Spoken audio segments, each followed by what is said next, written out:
This feels a bit unsafe. Hold on. Hello, everybody. How you doing? All right. Well, that's good of the two of you to respond there. Thanks very much. Hello, I'm John Porter and I'm disabled. This isn't like an Alcoholics Anonymous meeting for cripples, don't worry. I've travelled a long way to be here tonight. I've just come up that fucking spiral staircase.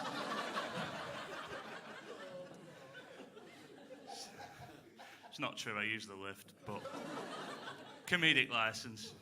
By the way, I can't see a fucking thing up here, man. I feel like Stevie Wonder.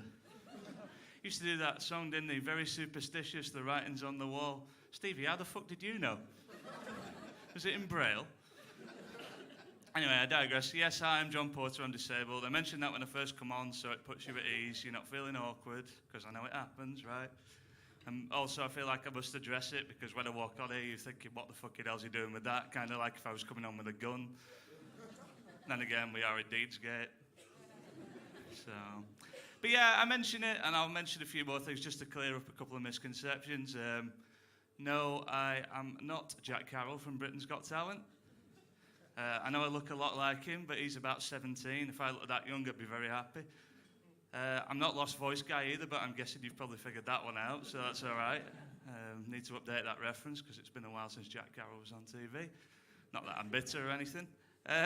No, like I said, talk about some things because I feel like I have to. Also, I don't know Oscar Pistorius, right? I've never met him. Admittedly, I probably never will either. It's going to be quite difficult at this point. But I don't know where that assumption comes from, that all disabled people know each other. We don't. I mean, there's not a club for disabled people. I mean, if there was, where the fuck would we all park outside, you know? That's my favourite joke. It's all downhill from here. I'm sorry, guys. I prefer downhill, actually, because it's easier. But, see, generally it gets you on my side. You guys seem quite nice. Admittedly, if you're not, I'm in trouble, because you're just going to be able to throw things at me, and it'll be the world's saddest game of Space Invaders you've ever seen, because all I can do is move side to side. Although, basically, I am practically stood up. This is the most vertical I've ever been for a gig.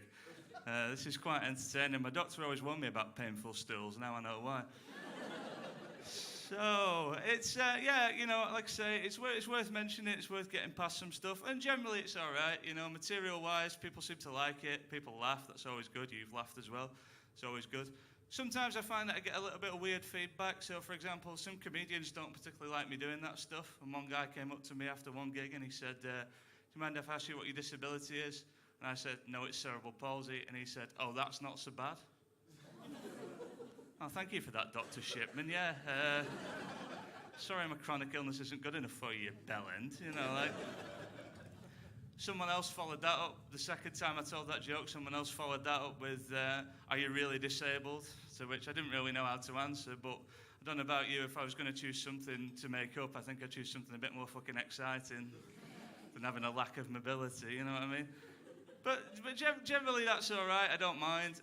It just means that sometimes that I get a few snippy reviews from comedy reviewers. Comedy reviewers are bellends, I'm sorry if there's any in, but there you go.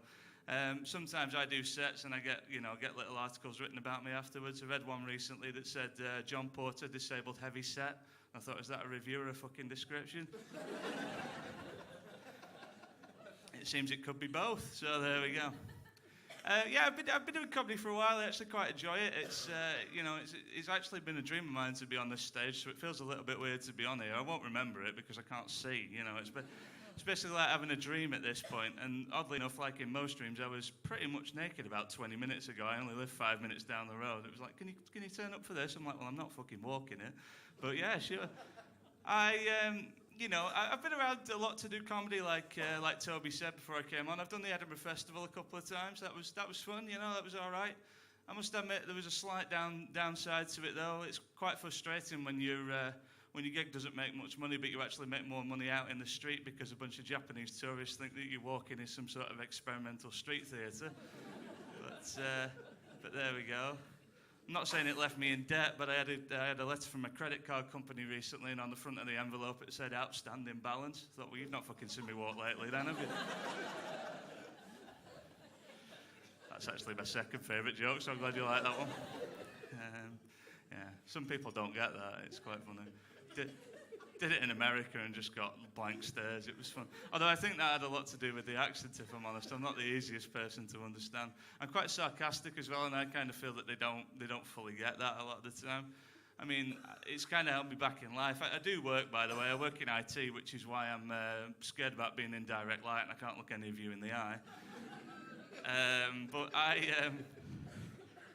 feel like I'm going to kill this guy if I carry on, but what the hell, you know. I'm never going to physically murder anybody. We might as well try and do it from here. But no, I've been working in IT for a while. It took me a while to find a job though, because like I say, I'm a little bit sarcastic and I didn't like the interviews. I don't like stupid questions. People ask me stupid questions, I give them stupid answers, such as they say, "Do you really want this job?" And I say, "No, mate. I fucking love coming to Salford on a Monday morning for no reason." Or they say, "Where do you see yourself in 5 years?" And I say, "Shagging Paloma Faith." I've been doing comedy about 5 years. I think my time's running out. Plus, she got pregnant recently, and it wasn't mine. So, as you can tell, she didn't inherit any diseases. But, no, don't worry. It's not passable down. You're not all going to wobble out of here tonight. Everything's fine. It's not like an incubator for chronic disease. I don't know what the fuck I'm talking about, guys. It was my friend's 30th birthday today. I've actually been out, well, I wouldn't say I've been out on the piss, but I've had a couple of beers, and I thought, well, it'll be fine. I can just sit in my pants and watch the NFL tonight. That's literally what I was doing at 6:30. Now I'm here. I'm not quite sure what's happening. I feel like I'm going to wake up in a minute and be back in Withenshaw or something. But yeah, it's been fun. I've enjoyed doing comedy. It's given me, you know, it's helped me live out my dreams a little bit. I've done some weird shit, you know, this gig, for example. No, I'm only kidding. You guys are fine. I've turned some audiences on me. Wigan in particular started throwing empty pie tins at me. That was entertaining. But no, generally it's been fine. Like I say, I do work. Finally have a job that I like. I work and live in Manchester now, which is pretty cool. Can get anywhere in 25 minutes, even if it's just down the road because of the fucking traffic. But there you go. My first job I struggled with because I didn't like my boss. His only way of motivating people is to go, for fuck's sake. He was from Birmingham. He had a stroke, right? I feel I should point that out. Kind of wish he had because it might have put a smile on his face, but there you go. I find that splits the room a little bit. I've seen it have varying degrees of success. The one time it had no success at all was when I did a charity gig for Bolton Hospice. That was quite awkward. On the plus side, it was the first audience I discovered that I could outrun in an emergency. Turns out that catheters really slow you down, who knew? Anyway, like I said, I've done a lot of weird shit, and I've talked about a lot of weird shit, and to be honest, I'm not even sure what I'm talking about at this point, but it's all good, isn't it?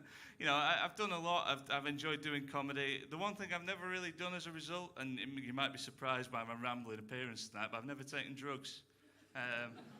I've been booed for that at some gigs. I was once booed by a tent of 2,000 bikers for saying that. Having said that, I did turn it around, and they later went on to give me a standing ovation, which was probably my greatest achievement in comedy. It was only when I was on the way home that I realised they might have been being a bit fucking sarcastic, but there you go. But no, sorry, I keep getting heckled by a train. It's quite entertaining. It's quite entertaining, really, because I used to be on the trains all the time. That's why I live in Manchester now. Couldn't stand the trains anymore. Eventually, I discovered that trains were a little bit like my ex-girlfriend and that they were dirty. They cost a bomb and they come about 20 minutes late.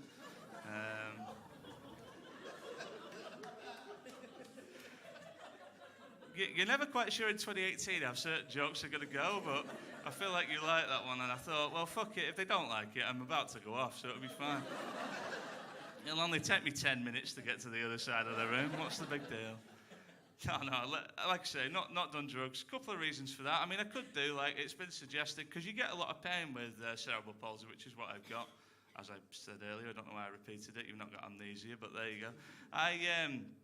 I do get a lot of pain, and somebody suggested cannabis for the pain, which isn't necessarily a bad idea, but I don't know how it would work for me, because when you take cannabis, you get really paranoid and think everybody in the room's staring at you. And I suppose the other thing is it's a bit of a gateway drug, isn't it? I mean, if I started with that, I might end up on cocaine, and apparently if you end up on cocaine, you can find yourself jabbering on endlessly. To a room full of people who don't give a fuck what you're saying. It'd be like being back in Wigan, won't it? Okay, never going back there again. If you did like me, I'd urge you to seek help immediately. But if you did like me, my name's John Porter. I'm on Facebook, John Porter Comedy. You've probably guessed I'm desperate for human interaction, so send me anything you like, you know, love, hate, a brick through the window, it's fine. I've got an old English sheepdog who'll fucking murder you, so it's all good. Well, let's face it, he'll get there quicker than I will. You guys have been lovely. I've lived out a little dream here tonight. Thank you very much. You've got a great night ahead of you. See you later.